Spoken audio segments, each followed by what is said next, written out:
que tenemos que llevar a cabo lo que Él nos ha indicado. Precisamente en Mateo capítulo 7, versículo 24, aquí nos enseña, de acuerdo a la temática de este libro, que la palabra de Dios la tenemos que poner en práctica. Mateo 7, 24.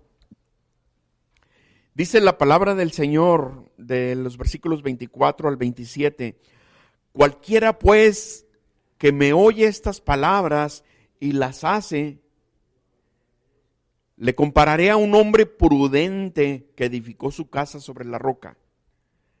Descendió la lluvia y vinieron ríos y soplaron vientos y golpearon aquella casa y no cayó porque estaba fundada sobre la roca.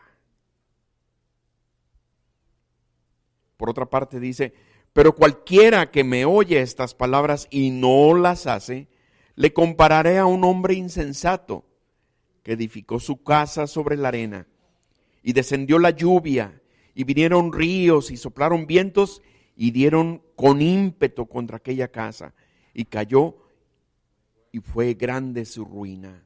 Mis hermanos, seamos hallados prudentes para que nuestra casa, es decir, nuestro templo, nuestro cuerpo, no sucumba ante las tempestades, ante las situaciones. Y gracias a Dios por el testimonio que nos compartió nuestro hermano, que precisamente habla de las tempestades, ¿no? De cómo en la barca estaban ahí recibiendo un fuerte viento y las olas y sentían que perecían los discípulos. Esta palabra me recuerda cuando era muy joven, porque algún tiempo fui joven. De hecho, a mi esposa, antes de venir para acá, le dije, al ratito vengo, voy a jóvenes, así es que aquí estamos todos ustedes. Díganle a su hermano que está a un lado, qué bueno que viniste a jóvenes este día. Gloria a Dios, ¿verdad? Recuerdo en ese tiempo cuando yo estaba por ahí estudiando en la secundaria, que, bueno, yo nací y crecí en un lugar por allá en el sur, en el estado de Colima, en la ciudad de Manzanillo, y allá pegan los huracanes, pero bien a todo dar, bien sabroso, los rayos y las tormentas y todo. Y recuerdo yo cuando había los huracanes, ya ven los vientos arriba de 200 o 250 kilómetros de fuerza, y es tremendo toda esa experiencia, ¿no? Y me tocaba ver algunas veces árboles como una casa de 2 pisos o más altos, que tenían más de 10 metros inclusive de altos y un tronco así de 2 pies de diámetro, pero el viento tan fuerte agarraba el árbol y lo levantaba con todo y raíces y empezaba a dar vueltas ahí con el viento, rompiendo los cables de teléfono y de electricidad y todo. Así de fuerte y de tremendo. Me tocaba ver algunas veces algún buque grande de más de 100, 200 metros de grande, que agarraba el viento y las olas y lo llevaba hacia la playa y lo encallaba al barco. Imagínense la fuerza de los vientos de esto, ¿no? Pero lo interesante es que me tocaba ver algunos árboles allá en los cerros, algunos árboles delgados que tenían así como 1 pulgada o menos de diámetro el tronco de este arbolito, y el viento lo hacía para un lado y para otro con toda la fuerza, pero el arbolito permanecía ahí. Lo interesante es que estos arbolitos no los arrancaba el viento. ¿Saben por qué, mis hermanos? Porque esos arbolitos, como se encontraban allá en los cerros, entre las piedras, entre las rocas, estos arbolitos agarraban y echaban la raíz por todas los huequitos de las piedras, por todas las hendiduras de las rocas, y la raíz la echaba profundo. Y por esa razón estos arbolitos no eran arrancados como los árboles grandes. Estos arbolitos, mis hermanos, es una enseñanza para nosotros, porque nosotros, esto que estamos aprendiendo aquí, tenemos que echar raíz profunda, por en medio de la roca que es Cristo Jesús. Tenemos que ir impregnando el conocimiento y estar arraigados en la fe para que ningún viento de doctrina y de ninguna tempestad nos venga a mover de donde estamos parados, porque estamos parados en la roca que es Cristo Jesús, mis hermanos, amén. Y esto es lo que tenemos que estar atentos completamente. Ahorita en lo que es la escuela dominical estamos llevando a cabo un estudio hermoso sobre lo que es la santificación del cristiano por la palabra de Dios. Y en este estudio estamos retomando las bases bíblicas de la doctrina de nuestro Señor Jesucristo, pero echándolas con una profundidad, de manera que tenemos que estar echando raíz para que quede bien fundada en la roca que es Cristo Jesús, pero aquí en nuestro corazón, bien impregnada la palabra de Dios. Entonces tenemos que echar mano de todo conocimiento, y el Señor constantemente nos está hablando, mis hermanos. Constantemente nos está hablando, porque nosotros cuando le hablamos al Señor por medio de la oración, Él está atento ahí en nuestro oído.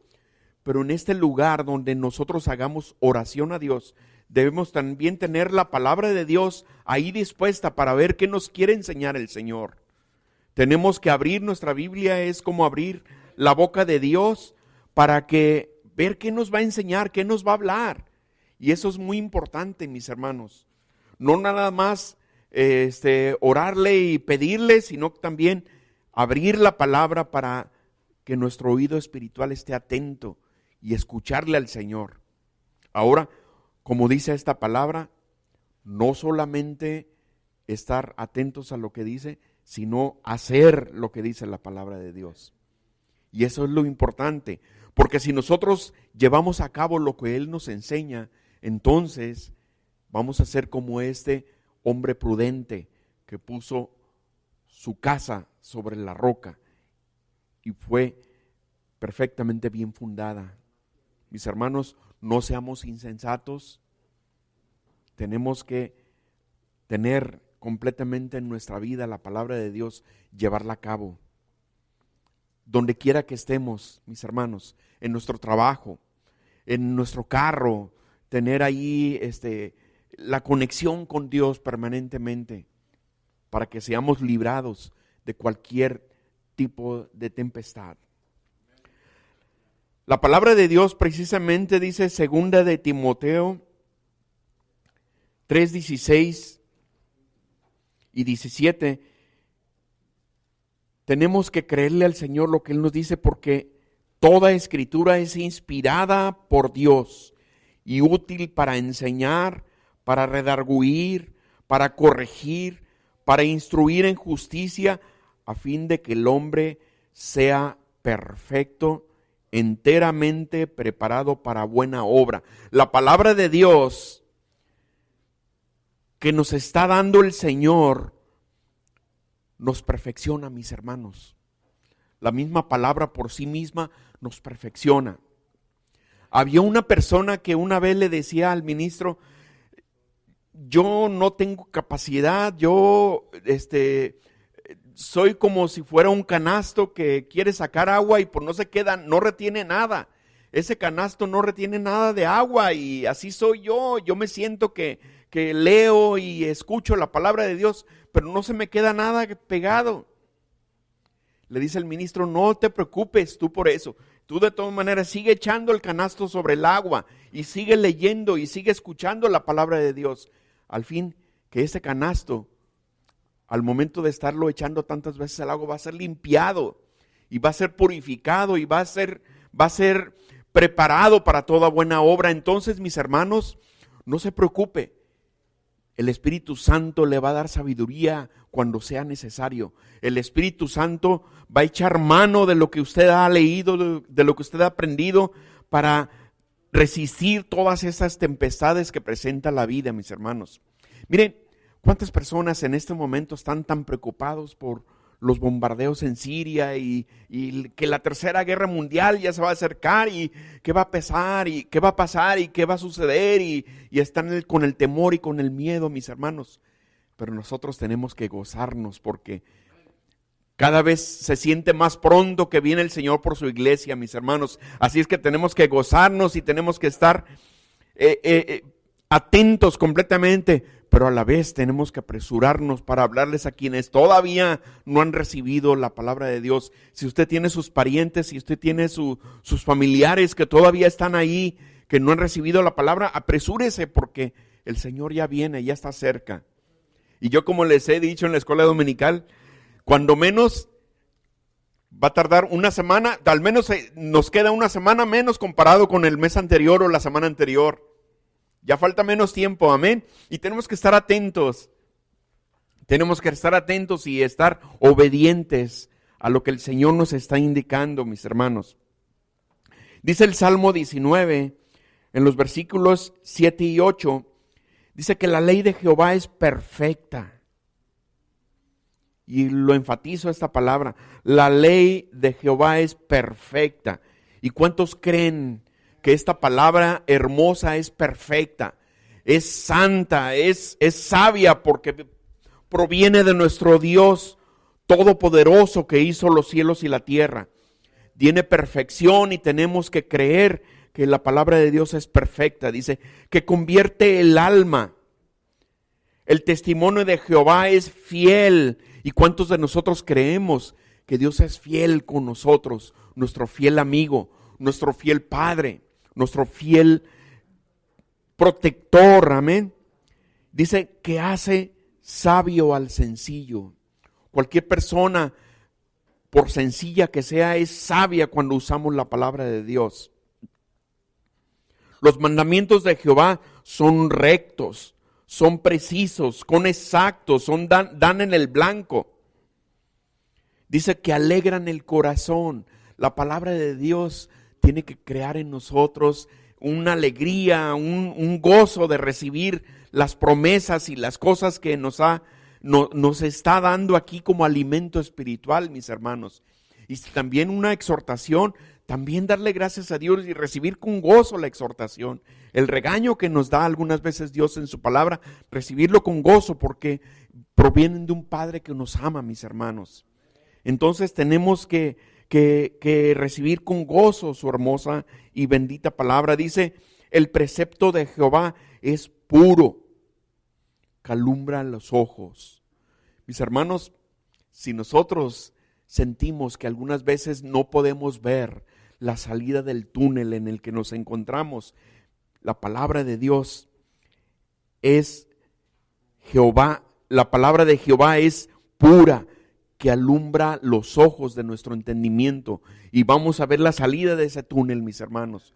Cualquier situación que tengamos va a tener una salida porque el Señor nos la ha presentado, mis hermanos, y eso es lo que tenemos que estar completamente atentos y recibirla y aprovecharla y gozarnos de esta hermosa y bendita palabra. Esta es la forma en que Dios nos habla, mis hermanos. Esta es la voz de Dios de la que habla nuestro hermano Charles Stanley en su libro, ¿Cómo escuchar la voz de Dios? Aquí se encuentra, aquí la llevamos y yo sé que ahora la tecnología nos permite tener en nuestro celular inclusive la palabra del Señor. Y qué hermoso que podamos en cualquier dispositivo, en la computadora, en la laptop, en el iPad o en el iPod, donde sea que tengamos ahí también la palabra de Dios y que en cualquier momento podamos consultarla y llevarla a cabo en nuestras vidas. Pero hay que hacerlo, mis hermanos. Había un varón valiente. ¿Y cuántos varones valientes que hay aquí en este momento? Amén.